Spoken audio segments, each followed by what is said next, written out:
Assalamualaikum warahmatullahi wabarakatuh. Perkenalkan, nama saya Lucy Permatasari dengan NIM 211604061 dari program studi D4 Keperawatan Anestesiologi, mata kuliah Psikologi Kesehatan dengan dosen pembimbing Bapak Raden Sugeng Riyadi SST MPSI.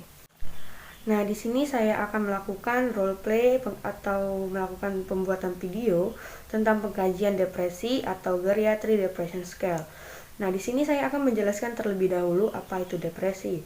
Depresi adalah satu gangguan perasaan atau mood yang ditandai kemurungan, tidak ada gairah hidup, merasa tidak berguna, kekecewaan yang mendalam, penurunan nafsu makan, dan rasa putus asa. Nah, di sini saya akan melakukan pengkajian kepada pasien lansia atau late life depression. Di sini saya akan menggunakan skala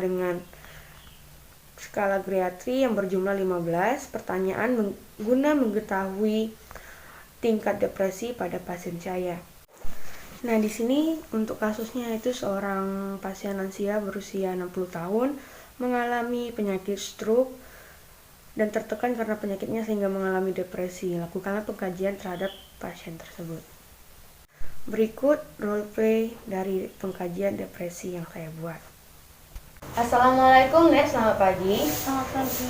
Baik Nek, maaf mengganggu waktunya ya. Ya, enggak apa-apa. Gimana Nek, bagaimana keadaannya hari ini? Lebih baik daripada kemarin. Oh ya, alhamdulillah ya Nek. Baik, sebelumnya Nek, perkenalkan ya, nama saya Penata Lucy, saya yang berdinas pagi di rumah sakit ini. Nah, baik Nek, apakah benar dengan Nenek Ulan? Ya. Oh, boleh Nek saya pegang tangannya untuk mengecek nama di gelangnya, tolong sebutkan nama dan tanggal lahirnya. Ya, namanya Bulan, tanggal 18 Agustus. Oh ya, betul ya Nek, berarti. Ya. Oke. Baik Nek, di sini saya akan memeriksa dan menjelaskan sedikit tentang kesehatan Nenek ya Nek. Apakah Nenek mengalami depresi ataupun mengalami stres. Nah, nanti akan saya nilai ya Nek. Nah, kira-kira rentannya itu berada di normal, ringan, sedang, ataupun berat ya Nek. Waktunya nanti akan saya lakukan selama 10 menit. Apakah Nenek mau dilakukan di sini atau mau dilakukan di mana? Di sini saja enggak apa-apa. Oh, mau dilakukan di sini. Apakah Nenek bersedia dilakukan sekarang? Ya, enggak apa-apa. Baiknya di sini Nenek jangan merasa canggung atau merasa tidak enak, karena juga saya di sini mengerti saya akan menjaga privasi dan menjaga kerahasiaan pasien saya ya Nek. Ya. Baik, ini kita akan memulai pengkajiannya. Di sini saya akan mengajukan 15 pertanyaan dan di sini Nenek harusnya dapat menjawabnya dengan ya atau tidak ya Nek. Nanti apabila saya berbicara terlalu cepat atau saya berbicara kurang jelas, Nenek bisa bilang kepada saya ya. Ya, baik. Baik, ini kita mulai dari pertanyaan pertama ya. Apakah Nenek sebenarnya merasa puas dengan kehidupan Nenek sekarang? Enggak. Oh, tidak. Iya. Baik. Pertanyaan kedua ya Nek, apakah Nenek telah meninggalkan banyak kegiatan atau minat atau kesenangan Nenek? Belakangan ini ya. Oh iya. Apakah Nenek merasa kehidupan Nenek sekarang kosong atau hampa atau sepi?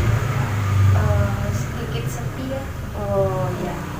Dan apakah Nenek sekarang merasa bosan, jenuh karena dengan kehidupan Nenek sehari-hari ini tidak ada perubahan seperti itu? Kalau bosan jenuh tidak sih. Oh tidak. Apakah Nenek masih memiliki semangat untuk hidup, semangat mempunyai rasa yang cukup untuk melakukan kehidupan sehari-hari? Masih, alhamdulillah saya masih semangat. Oh, alhamdulillah ya Nek. Ya.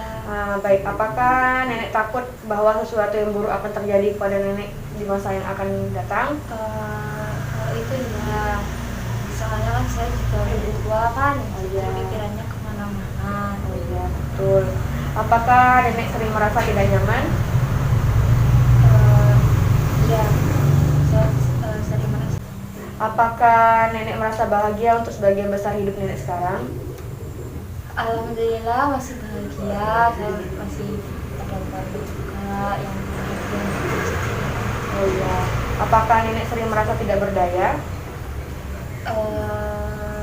Terkadang iya, soalnya kan saya merasa usia saya seperti itu kan, jadinya sering merasa tidak berdaya.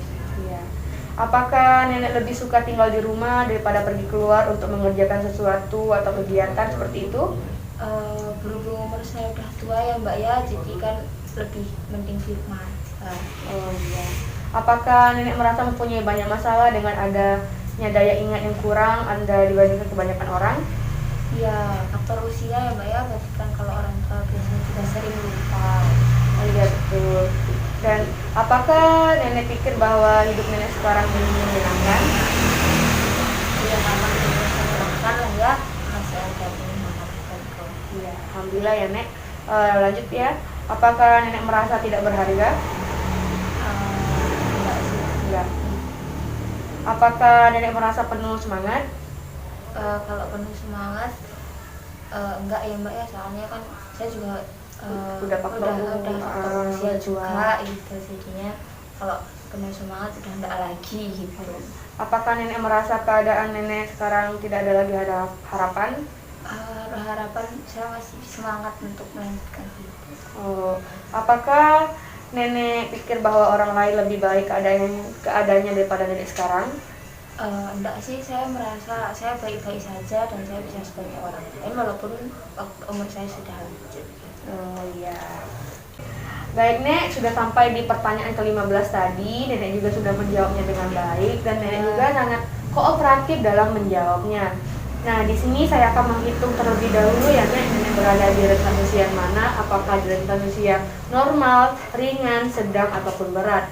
Setelah saya cek dari data yang saya dapatkan tadi, nenek sedang berada di rentan yang sedang. Nah, saran saya di sini mengingatkan dari data yang tadi nenek mengalami rentan yang sedang. Di sini saya sarankan nenek lebih terbuka kepada orang lain dalam masalah ataupun dalam hal apapun itu.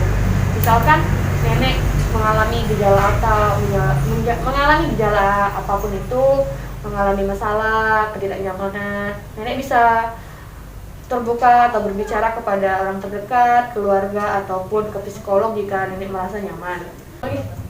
Baik Nek, apakah bisa dipahami dari yang saya jelaskan tadi dan apakah nenek mengerti atau apakah nenek ada yang ingin dipertanyakan kepada saya terkait masalah kesehatan depresi yang sedang nenek alami sekarang? Cukup ya. Oh cukup baik, oke. Baik Nek, untuk ulusannya nanti akan dilanjutkan oleh teman saya yaitu penata Berta. Kira-kira waktunya pukul 11 siang lusa nanti.